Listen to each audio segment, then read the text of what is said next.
S2 coaching classes में आप सभी का बहुत बहुत स्वागत है। देखिए, आज हम जिस विषय पर बात करने वाले हैं ना, वो इतिहास का एक ऐसा पन्ना है जिसे अक्सर हमारी स्कूल की किताबों में बस चंद पैराग्राफ में समेट दिया जाता है। 1857 की क्रांति। नाम सुनते ही दिमाग में मंगल पांडे या रानी लक्ष्मीबाई की तस्वीर उभर आती है, राइट?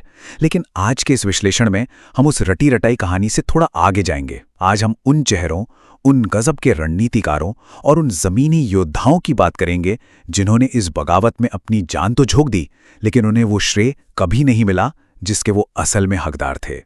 तो चलिए शुरुआत एक बहुत ही दिलचस्प सवाल से करते हैं। आखिर इस 1857 के महान विद्रोह के पीछे असली मास्टरमाइंड और वो गुमनाम नायक थे कौन? ये एक ऐसा सवाल है जो हमारे अब तक के पढ़े पढ़ाए इतिहास को पूरी तरह चुनौती देता है। क्या ये बगावत सिर्फ कुछ राजा महाराजाओं और सैनिकों तक ही सीमित थी, या फिर इसके पीछे एक बहुत बड़ा और बेहद अलग अलग तबकों से बना एक ऐसा गठबंधन था जो पर्दे के पीछे रहकर पूरी ब्रिटिश हुकूमत की जड़ें हिला रहा था? सोचने वाली बात है ना?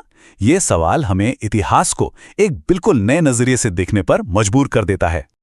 आज के हमारे इस विश्लेषण में हम इन 5 मुख्य बिंदुओं पर बात करेंगे। पहला, 1857 के विद्रोह की एक नई परिकल्पना।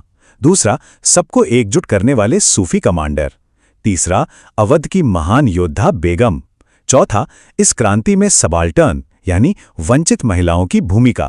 और अंत में इन गुमनाम नायकों की विरासत। तो चलिए शुरू करते हैं हमारे पहले भाग से 1857 के विद्रोह की नई परिकल्पना, मुख्यधारा की कहानी से परे। आइए जरा उन बड़े और अक्सर नजरअंदाज कर दिए गए गठबंधनों पर नजर डालते हैं जिन्होंने असल में इस क्रांति में आग लगाने का काम किया था। अब उन खास नायकों की कहानियों में गोता लगाने से पहले जरा इस टाइमलाइन पर एक नजर डालते हैं। इससे हमें पूरा कॉन्टेक्स्ट समझ में आ जाएगा। मई 1857 में मेरठ से सिपाहियों की बगावत शुरू होती है और देखते ही देखते ये आग की तरह पूरे उत्तर और मध्य भारत में फैल जाती है।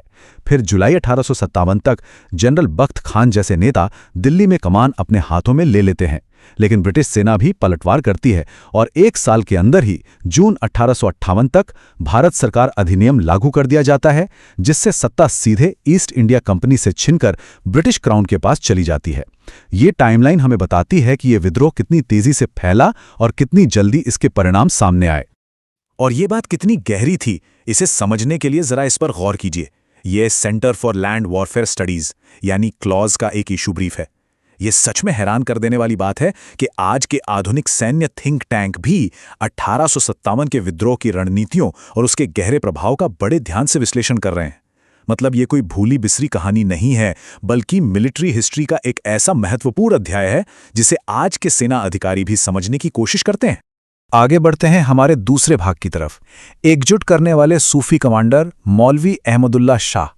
अब हम बात करेंगे अपने पहले सबसे बड़े गुमनाम नायक की। इतिहासकार इन्हें अवध के विद्रोह का प्रकाश स्तंभ कहते हैं। सोचिए, एक सूफी संत जो रातों रात एक खतरनाक रणनीतिकार बन गया। और इनके बारे में सबसे दिलचस्प बात क्या है पता है? इनकी तारीफ खुद इनके दुश्मनों ने की थी। जी हां, ब्रिटिश अधिकारी जॉर्ज ब्रूस मैलिसन ने अपनी मशहूर किताब हिस्ट्री ऑफ इंडियन म्यूटिनी में खास तौर पर अहमदुल्ला शाह की गजब की बहादुरी और उनकी कमाल की संगठन क्षमता का जिक्र किया है। जरा सोचिए, जब आपका कट्टर दुश्मन भी आपकी काबिलियत का लोहा मानने लगे तो इससे साबित हो जाता है कि इस नायक का कद वाकई में कितना विशाल रहा होगा। तो चलिए इनकी रणनीतिक चालों को थोड़ा और करीब से समझते हैं। मौलवी अहमदुल्ला शाह ने सिर्फ उपदेश नहीं दिए, बल्कि उन्होंने फैजाबाद में स्थित मस्जिद सराय को अपना पूरा विद्रोही हेडक्वार्टर ही बना डाला, बिल्कुल एक वॉर रूम की तरह। उन्होंने हिंदू मुस्लिम अलग अलग जातियों को एक साथ लाकर गंगा जमुनी तहजीब की एक शानदार मिसाल कायम की। फैजाबाद और अवध के कई हिस्सों को अंग्रेजों से आज़ाद करवाया और नाना साहेब और कुंवर सिंह जैसे दिग्गजों के साथ कंधे से कंधा मिलाकर लड़े। चिन्हट की मशहूर लड़ाई में तो उन्होंने 22वीं इन्फेंट्री रेजिमेंट की कमान सूबेदार घमंडी सिंह और उमराव सिंह के साथ मिलकर संभाली थी। ये वाकई में अचंभित करने वाला है कि कैसे एक आध्यात्मिक गुरु ने जमीन पर एक इतनी बड़ी और खतरनाक फौज खड़ी कर दी। अब आते हैं हमारे तीसरे भाग पर, अवध की योद्धा बेगम हजरत महल की अनकही कहानी। चलिए देखते हैं कि कैसे ये सब अवध में शाही महिला नेतृत्व की कहानी से जुड़ता है। यह बहादुरी और अटूट संकल्प की एक बिल्कुल ही अलग स्तर की दास्तान है। बेगम हजरत महल, इन्हें अक्सर 1857 के विद्रोह की आत्मा कहा जाता है, और वो भी बिल्कुल सही कारणों से। जब बड़े बड़े नेता घबरा गए या पीछे हटने लगे, तब इस बेगम ने अवध में कमान अपने हाथों में ली। उन्होंने अंग्रेजों की नाक में दम कर दिया था। उनका ये आक्रामक नेतृत्व और रणनीतिक दिमाग, सच मानिए, उन बातों से कहीं ज्यादा बड़ा था जितना कि उस समय के ब्रिटिश इतिहासकारों ने अपने दस्तावेजों में दर्ज किया। वो सिर्फ महलों में रहने वाली कोई आम रानी नहीं थी, वो युद्ध के मैदान की एक खूंखार कमांडर थीं। अब बात करते हैं भाग 4 की। विद्रोह में सबॉल्टर्न यानी वंचित महिलाएं, जमीनी स्तर की योद्धा। शाही नेतृत्व की इस शानदार कहानी के बाद अब हम महलों की चारदीवारी से निकलकर उन हाशिए पर रहने वाले लोगों की बात करेंगे जिनकी भूमिका इस लड़ाई में किसी से भी कम नहीं थी। अब यहाँ ना सबसे पहले इस सबॉल्टन शब्द का मतलब समझना बहुत जरूरी है। इतिहास की भाषा में सबॉल्टन का मतलब होता है समाज का वो शोषित और गैर कुलीन वर्ग जिसे अक्सर मुख्य धारा के इतिहास की किताबों से बाहर ही रखा जाता है। जब भी राष्ट्रवाद की कहानियां लिखी गईं, इन हाशिए पर रहने वाले लोगों की आवाज को या तो अनजाने में या फिर जानबूझकर दबा दिया गया। इस शब्द को समझने के बाद ही हम ये जान पाते हैं कि हमें इतिहास को एक नए नजरिए से पढ़ने की जरूरत आखिर क्यों है। अब जरा इस तुलना को देखिए, ये बहुत ही महत्वपूर्ण बिंदु है। एक तरफ हमारे पास बेगम हजरत महल जैसा कुलीन और शाही नेतृत्व था जो पूरी रणनीति बना रहा था, और दूसरी तरफ जमीनी स्तर पर वो सबॉल्टन यानी दलित महिलाएं थीं जो सचमुच में अंग्रेजों से सीधा लोहा ले रही थीं, आमने सामने की लड़ाई लड़ रही थीं। इस विद्रोह को इतना विशाल रूप देने में किसी एक वर्ग का हाथ नहीं था। इसके सफल होने के लिए महल की शानदार रणनीति और जमीन पर लड़ने वाले योद्धाओं का खूंखार साहस दोनों की ही बराबर जरूरत थी। और इसी जमीनी साहस का एक रोंगटे खड़े कर देने वाला उदाहरण है ऊदा देवी। ये एक निडर दलित योद्धा थी जिन्होंने लखनऊ के ऐतिहासिक सिकंदर बाग की लड़ाई में वो शौर्य दिखाया जिसकी कल्पना करना भी मुश्किल है। ऐतिहासिक दस्तावेज बताते हैं कि अंग्रेज सैनिकों को आगे बढ़ने से रोकने के लिए वो एक पेड़ पर चढ़ गईं और वहां से गोलियां बरसाते हुए अपनी आखिरी सांस तक लड़ती रहीं। उनकी ये कहानी हमें बताती है कि असली आज़ादी की कीमत महलों या संधियों से नहीं, बल्कि युद्ध के मैदान में खून और पसीने से चुकाई गई थी।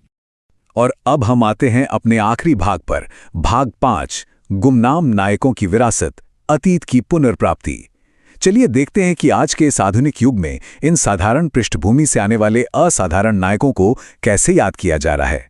सच कहूं तो ये एक बहुत लंबी और भावुक कर देने वाली यात्रा रही है। 1858 में अहमदुल्ला शाह और ऊदा देवी जैसे शूरवीर युद्ध के मैदान में शहीद हो गए, और दुख की बात देखिए, उसके बाद दशकों तक इतिहास की किताबों में उनका जिक्र तक नहीं हुआ। लेकिन अच्छी बात यह है कि आज चीजें बदल रही हैं। 2021 में अयोध्या में बनने वाली मस्जिद को महान स्वतंत्रता सेनानी मौलवी अहमदुल्ला शाह को समर्पित करने का फैसला लिया गया। आज के समय में ऊदा देवी और बेगम हजरत महल के नाम पर पार्क बनाए जा रहे हैं, सैन्य बटालियनों के नाम रखे जा रहे हैं। आखिरकार स्मारकों और सेना के जरिए उनकी इस महान विरासत को अमर किया जा रहा है, जो कि बहुत पहले ही हो जाना चाहिए था। तो आज के इस विश्लेषण को खत्म करते हुए एक सवाल है जो मैं चाहूंगा कि हम सभी के दिमाग में रहे। अगर अहमदुल्ला शाह, बेगम हजरत महल और ऊदा देवी जैसे इतने पराक्रमी और प्रभावशाली नायकों की कहानियों को दुनिया के सामने आने में इतना लंबा समय लग सकता है, तो जरा सोचिए इतिहास के पन्नों में अभी और कितने ऐसे गुमनाम नायक हैं जो खोजे जाने का और अपनी कहानी सुनाई जाने का इंतजार कर रहे हैं।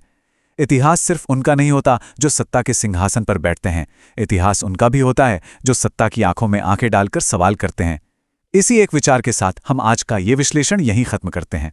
इतिहास के इस रोमांचक सफर में हमारे साथ जुड़ने के लिए बहुत बहुत धन्यवाद।